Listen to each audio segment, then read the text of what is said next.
আজকে খুবই একটা ছোট্ট ভিডিও নিয়ে এসেছি। সেটা এইরকম টেম্পারেচার দেখা যায়, এরকম ওয়াটার বটল এখন প্রচুর চলছে, কিন্তু এটার সমস্যা যেটা হচ্ছে ব্যাটারি চেঞ্জ করাটা অত সোজা হয় না। তার কারণ এটা খুলবেন কি করে সেটা আপনাদের জানতে হবে, নাহলে কিন্তু ব্যাটারি চেঞ্জ করতে পারবেন না। আর খুলতে গেলে এটা প্রচণ্ড টাইট। আমি অনেক কিছু ট্রাই করে দেখেছি, তারপরেও দেখলাম যে দেখুন ট্রাই করতে গিয়ে উপরে যে প্লাস্টিকটা থাকে সেটাও কিন্তু ভেঙে গেছে। কিন্তু এটার খুব একটা সহজ উপায় আছে, সেটা আমি আপনাদের দেখিয়ে দেবো, এবং কিভাবে করবেন সেটাও আমি আপনাদের এই ভিডিওতে পুরো দেখিয়ে দেবো। আমি অনেক রকম চেষ্টা করে দেখেছি, একটাই শুধু উপায় আছে যেটা খুব ইজিতে খুলে যাবে।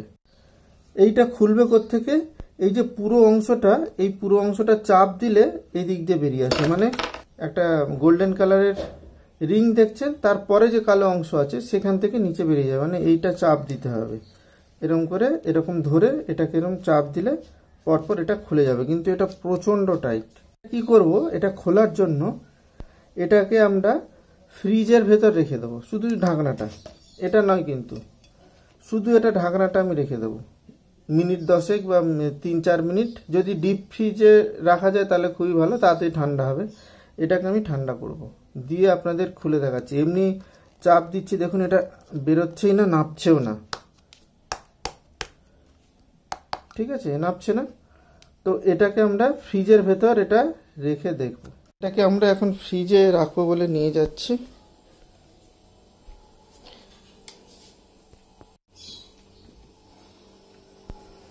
জিনিসপত্র ইগনোর করুন, একদম ডিপে এটা ঢুকিয়ে দিচ্ছি।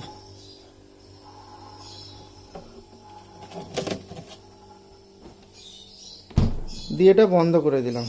ওকে, আর এটা মোটামুটি আপনাকে 5 মিনিট মতন ওয়েট করতে হবে। 5 মিনিট পর আপনার এটা খুলবেন, আর সাথে সাথেই কিন্তু খুলবেন, কেন যেটা যেন গরম না হয়ে যায় খুব তাড়াতাড়ি। এবার আমরা এটা বার করে নিচ্ছি। এটা কিন্তু সাথে সাথে করবেন, হ্যাঁ, ঠান্ডা থাকতে থাকবে।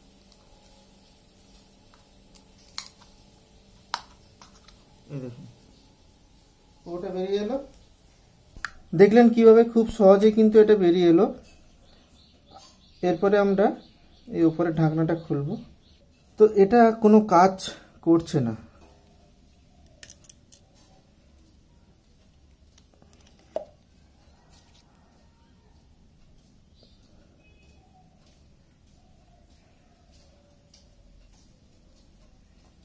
এটা হচ্ছে টাচ সেন্সর, যেটা এখানে থাকে, এখানে টাচ করলে এটা আপনার কাজ দেবে। ব্যাটারি নেই, এই ব্যাটারিটাকে চেঞ্জ করতে হবে, না হলে হবে না। দেখুন ব্যাটারি কিন্তু কিচ্ছু নেই, কোনো ভোল্টেজই নেই। এর ব্যাটারি নাম্বারটা দেখুন, আপনাদের যদি খারাপ হয় আপনারা এই ব্যাটারি নাম্বারটা নিয়ে আসবেন। আর এখানে দেখুন, এখানে হচ্ছে একটা টেম্পারেচারের ডিসপ্লে দিয়েছে, আর টেম্পারেচার সেন্সার লাগানো আছে। এটা কিন্তু সেন্সার। এগুলো দেখবেন অনেক যে ব্যাটারির আপনার কি বলে ওটা, পাওয়ার ব্যাংক থাকে, পাওয়ার ব্যাংকের ভেতরে এই সেন্সারগুলো পাবেন, টেম্পারেচার সেন্সার। এই ব্যাটারি কিনে নিয়ে এসেছি, ব্যাটারি নাম্বারটা দেখুন CR1220। এই ব্যাটারিটা এখানে কানেক্ট করতে হবে। আর ব্যাটারিটা যখন কানেক্ট করবেন আপনাদের বলে দিই, এই যে ওপরে যে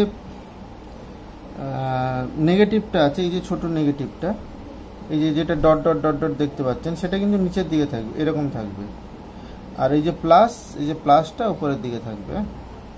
আপনারা কি করবেন, এইভাবে এইদিকে আটকানো আছে, এই দিক দিয়ে আপনি পুশ করতে পারবেন না, তার উল্টো দিকে এইভাবে করে এটাকে ঠেলে দেবেন, এটা এখানে গিয়ে আটকে যাবে। এবার দেখুন এটাকে চালু করা যায় কিনা, বুঝতে পারছেন?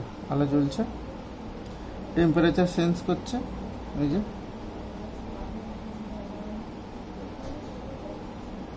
এটা অন্ধকার হলে বুঝতে পারবেন।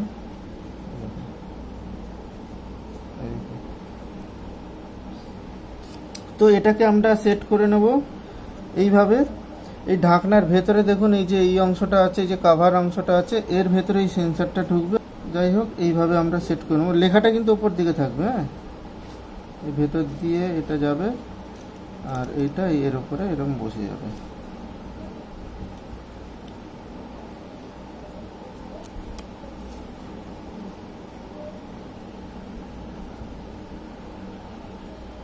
পুরোটা টাইট হিসাবে ঢুকে গেছে, টাইট হয়ে বোঝা গেছে। এখানে টেম্পারেচারটা চেঞ্জ করবে, যেহেতু মেটাল আছে। এই ঢাকনাটা উপরে দিয়ে দেবো।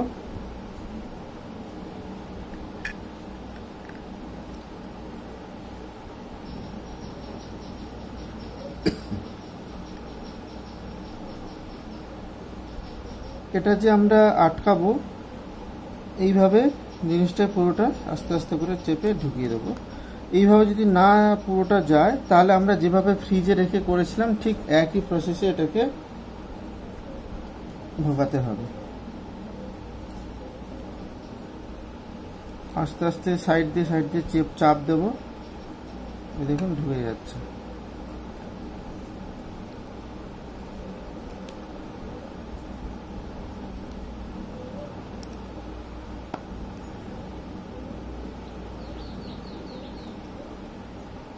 খুব টাইট থাকে, আস্তে আস্তে করে সাইডে চাপ দিলে হয়ে যাবে।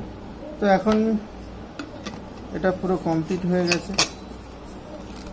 আপনি চাইলে এটাতে জল ইউজ করে টেম্পারেচার চেঞ্জ করতে পারবেন। এই যে, আপনাদের ভিডিওটা কেমন লাগলো আমাকে কমেন্ট বক্সে জানাবেন। দেখা হবে পরে কোনো এক ভিডিওতে।